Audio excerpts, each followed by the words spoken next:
शरण तिहारी शंभु तार। तो किसकी शरणागति में हम बैठे? एक मक्खी सब्जी पर जाकर बैठती है तो उसकी कोई कीमत नहीं देती है। एक मक्खी शक्कर पर जाकर बैठी तो उसकी कोई कीमत नहीं होगी। एक मक्खी फल पर जाकर बैठी तो उसकी कोई कीमत नहीं होगी। वही मक्खी उड़कर गई और कहीं सोना तुल रहा था, हीरा तुल रहा था, और उस हीरे पर जाकर मक्खी तुलते हुए तराजू पर रखे हुए हीरे पर जाकर,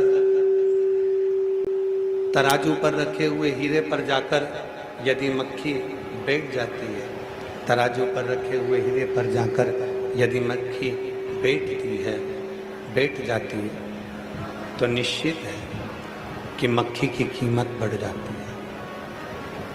निश्चित है मक्खी की कीमत बढ़ जाती है।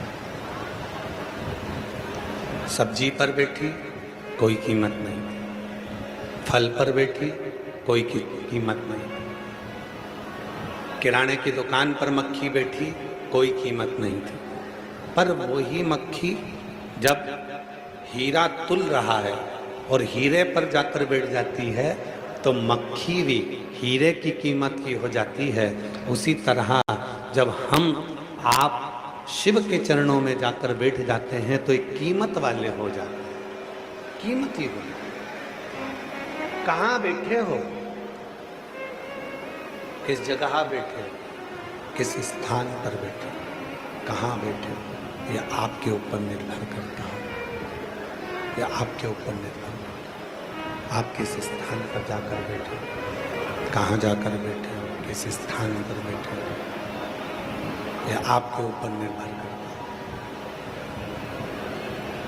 चाय की दुकान पर बैठे हो, पान की दुकान पर बैठे हो, आवाज़ नहीं आ रही है, ना बाहर आ रही है ना अंदर आ रही है। जैसे कान लगा लगा के बक्से सुनोगे तो अंतर ही क्या आएगा, थोड़ा प्रेशर तो खोलो। नहीं तो एक एक बक्सा सबको दे दो, कान लगाते रहेंगे।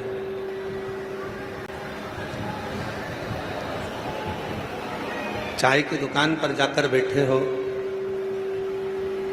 पान की दुकान पर जाकर बैठे हो, फल की दुकान पर जाकर बैठे हो, सब्जी की दुकान पर जाकर बैठे हो, किराने की दुकान पर जाकर बैठे हो, या अपने खुद के कर्म को कर रहे हो। आप अपना खुद का कर्म क्या कर रहे हो, स्वतः कर्म क्या कर रहे हो। कितना सुंदर कहा है शिव महापुराण में, एक संवाद आता है बड़ा सुंदर। माँ पार्वती जी जब बाल्यावस्था में थी, माता पार्वती जी का जब बाल्यावस्था थी, केवल 4 वर्ष की माता पार्वती जी थी, केवल 4 वर्ष।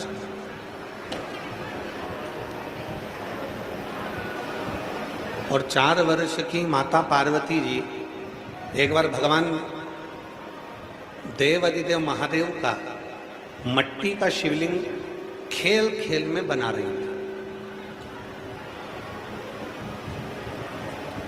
पार्थिव शिवलिंग का निर्माण खेल खेल में कर रहे थे, केवल खेल खेल,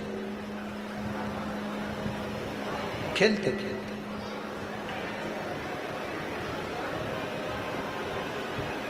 मिट्टी के शिवलिंग को बनाकर माता पार्वती जी लेकर जा रही थी और अपने पिता हिमालय राज के पास पहुंची।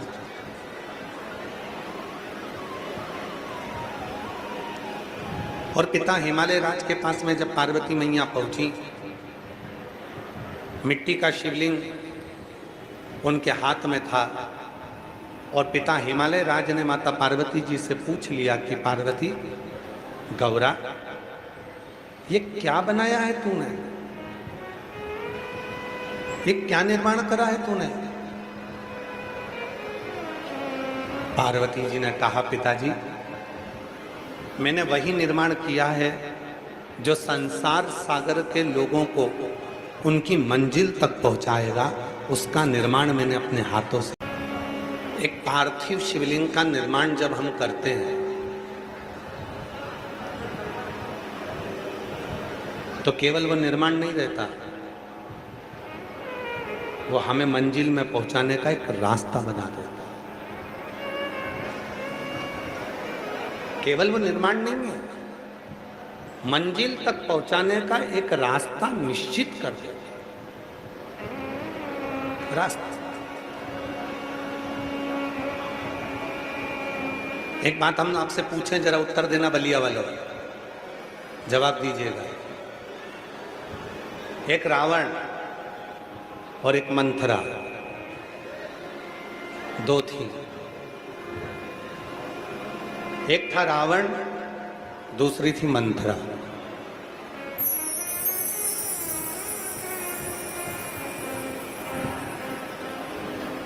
पुतला किसका जलाते हो? जम के तो बोलो, रावण का। पर यदि तुम पुतला जला रहे हो रावण का, रावण को तुम हर साल मार रहे हो, पर सही मायने में तो रावण तक पहुंचने को जरूरत ही नहीं थी अगर मंथरा नहीं होती तो। रावण तक पहुंचना ही नहीं होता। रावण तक पहुंचाने वाली कौन है? जम के बोलो, मंथरा। केवल एक मंथरा ऐसी है जिसने राम जी को रावण तक पहुंचा दिया। केवल एक मंथरा ऐसी है जो राम जी को रावण तक पहुंचा देती है। केवल एक मंथरा। शंभु शंभु शंभु शंभु शंभु शंभु शंभु। रावण तक राम जी को भेजने वाली केवल मंथरा थी, केवल मंथरा। हम क्या कर रहे हैं? हर साल रावण को जला रहे हैं। आप और हम क्या कर रहे हैं? प्रत्येक वर्ष रावण का दहन करते हैं, हर साल रावण को मारते हैं। पर हम उस मंथरा को नहीं ढूंढ पाते जो हमारे घर में प्रवेश कर हमारे घर के लोगों को कानों में भरकर और हमारे पूरे घर को बर्बाद कर देती है और हमारे जीवन को भी बर्बाद कर देती है। उस मंथरा तक हम नहीं पहुंचे। वो मंथरा को हम और आप ढूंढ नहीं पा रहे। वो मंथरा तक हम और आप पहुंच नहीं पा रहे। वो मंथरा तक आप और हम नहीं पहुंच पा रहे। एक बार जब सही करवा दिया था, बैठ गए थे, फिर वापस वो चालू हो गया। शंभु शंभु शंभु शंभु शंभु। बढ़ाइए, बाहर का प्रेशर अंदर का प्रेशर दोनों बढ़ाइए। शंभु शंभु। हम और आप मंत्रा को नहीं ढूंढ पा।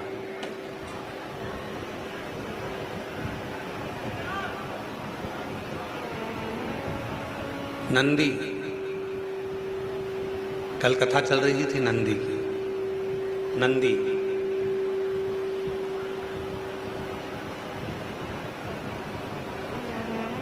भ्रमण करने के लिए निकले।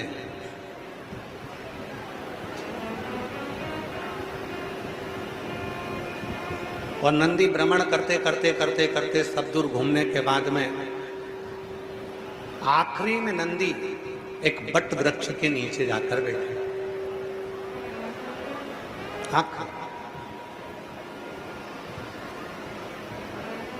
जब नंदी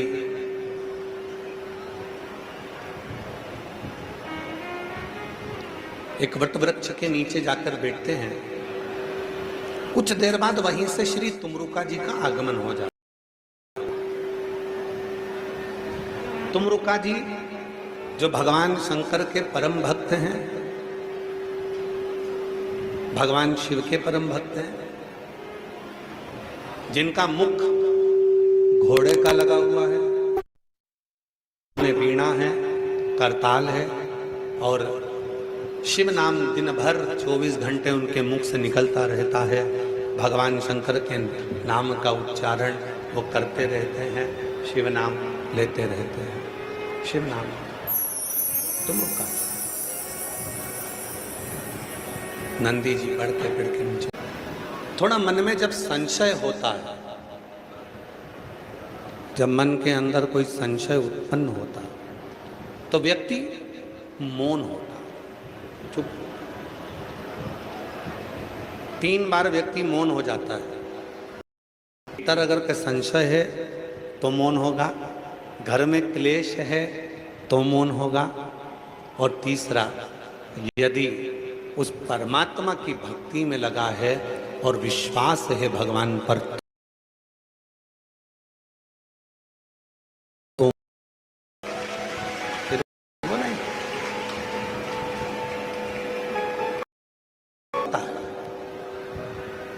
फिर वो बोलता नहीं है, चुप, एकदम शांत। पर कई बार भक्ति में भी ऐसा होता है कि वो नी भी बोले तो भी लोग बुलवा देते हैं। जैसे कल बालेश्वर महादेव के दर्शन करने गए, ना धर्मेंद्र जी सूचना दी है,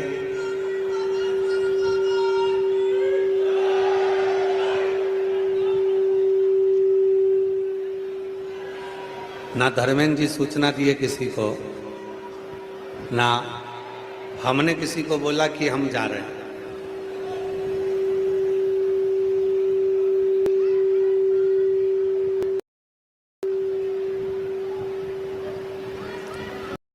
ना हमने किसी को कहा, ना धर्मेंद्र जी बोले, और मंदिर में भर गए लोग। अब भरे तो भरे अपनी जगह पर थे, जल चढ़ाना था महादेव को, सबके हाथ में थाली, लोटा, गंगा जल चढ़ाना था बालेश्वर महादेव को, और इन्होंने चढ़ाना चालू कर दिया।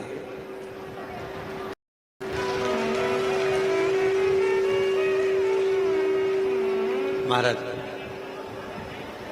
हम जाते जाते पीछे मुड़े, दरवाजे पर पहुंचने के बाद में जब पीछे मुड़कर दर्शन किया, जब पीछे मुड़कर देखा, पीछे मुड़कर जब दर्शन किया, शंभो शंभो शंभो शंभो शंभो शंभो शंभो शंभो। थोड़ा अंदर का बढ़ाओ, थोड़ा बाहर का बढ़ाओ, तो दोनों का लेवल बराबर रहेगा। शंभो शंभो। जाते जाते दर्शन किया, पीछे मुड़कर हमने भी महादेव से कहा, बारे प्रभु बड़ी गजब कृपा है तुम्हारी। शाम को गंगा जी के दर्शन करने गए थे, रात हो गई थी तो स्नान नहीं कर पाए, पर मालूम बालेश्वर बाबा ने अपने ही मंदिर में ऐसा जल चढ़वाना प्रारंभ करा कि गंगा जी का स्नान मंदिर में ही करा।